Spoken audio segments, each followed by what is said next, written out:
বিধানসভায় ঘরের খোঁজে হন্যে হয়ে ঘুরছেন তৃণমূল বিধায়করা। স্পিকারের সঙ্গে দেখা করার চেষ্টাও করেন শোভনদেব কুণালের, কিন্তু কোন জটিলতায় আটকে রয়েছে এই ঘরের সমস্যা জানাবেন আমাদের সহকর্মী প্রদীপ্ত সঙ্গে রয়েছে। প্রদীপ্ত, দেখো, বিধানসভা কর্তৃপক্ষ যে কথা বলছেন তা হলো বিরোধী দলনেতা বা বিরোধী দলের জন্য যে নির্দিষ্ট ঘর রয়েছে সেই ঘর আজ সংস্কারের প্রয়োজন রয়েছে এবং সে কারণেই আপাতত বন্ধ রয়েছে। সেই সংস্কারের পরই সেই ঘর বিরোধী দলের জন্য দেওয়া হবে, এমনটাই বিধানসভা কর্তৃপক্ষ বলছেন।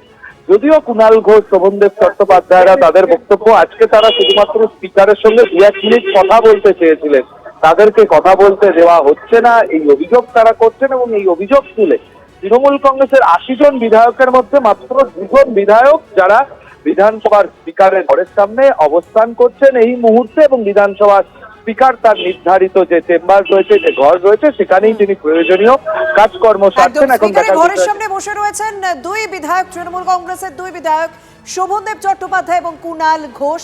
স্পিকার এখনো দেখা করেনি, ঘরের জন্য রীতিমতো তারা বসে পড়েছেন স্পিকারের ঘরের সামনে। তৃণমূলের মধ্যে আমরা এই মুহূর্তে কি দেখছি, সাংসদ, বিধায়ক, কাউন্সিলর একাধিক গুরুত্বপূর্ণ পদ তারা ছেড়ে দিচ্ছেন। আর সেই জায়গা দাঁড়িয়ে দল বাঁচাতে মরিয়া তৃণমূল নেত্রী মমতা বন্দ্যোপাধ্যায় আবারও তৃণমূল পরিষদীয় দলের বৈঠক ডেকেছেন তিনি। বিস্তারিত জানাবেন আমাদের প্রতিনিধি সৌরভ গুহ সঙ্গে রয়েছেন। সৌরভ, শর্মিষ্ঠা, আগামী রবিবার বিকেল 4টের সময়ে তৃণমূল কংগ্রেস পরিষদীয় দলের যে 80 জন সদস্য তাদেরকে বিধায়কদের বিশেষ বৈঠকে ডাকলেন তৃণমূল সুপ্রিমো মমতা বন্দ্যোপাধ্যায়। কালীঘাটে তার বাসভবনে হবে এই বৈঠক।